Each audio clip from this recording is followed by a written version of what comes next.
أعلن رئيس مجلس إدارة الهيئة العامة للترفيه المستشار تركي آل الشيخ رسميا عودة المسلسل الكوميدي السعودي الأشهر طاش ما طاش إلى الشاشة الرمضانية مجددا، ليستأنف المسلسل حلقاته بعد انقطاع دام 11 عاما.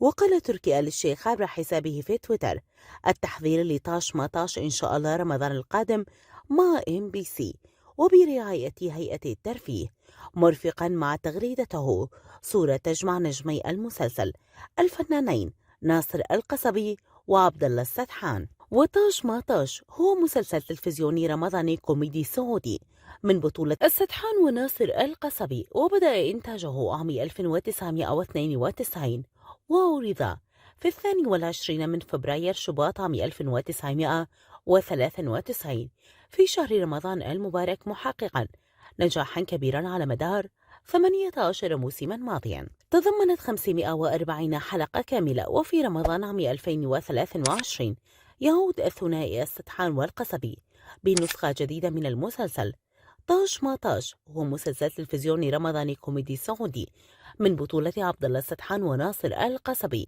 بدأ إنتاجه عام 1992 وعرض في 22 من فبراير عام 1993 الموافق في رمضان سنة 1413 هجرية. شارك فيه العديد من الممثلين السعوديين والعرب، ويعتبر من أنجح الأعمال العربية في السعودية والعالم العربي.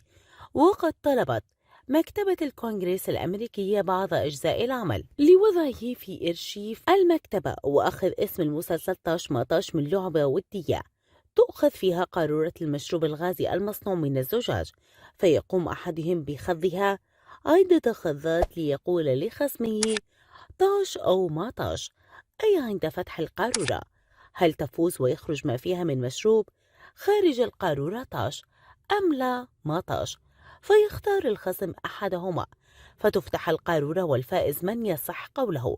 وهي لعبة حماسية قد يشترك فيها مجموعة من الأشخاص والكل منهم يدلي برأيه في ذلك. بدأت فكرة المسلسل من خلال الفنانين عبد الله السدحان وناصر القصبي والمخرج عامر المحمود، وبعد أول موسمين انفصل الثلاثي ليكون الثنائي عبد الله السدحان وناصر القصبي وبالتعاون مع المخرج عبد الخالق الغانم.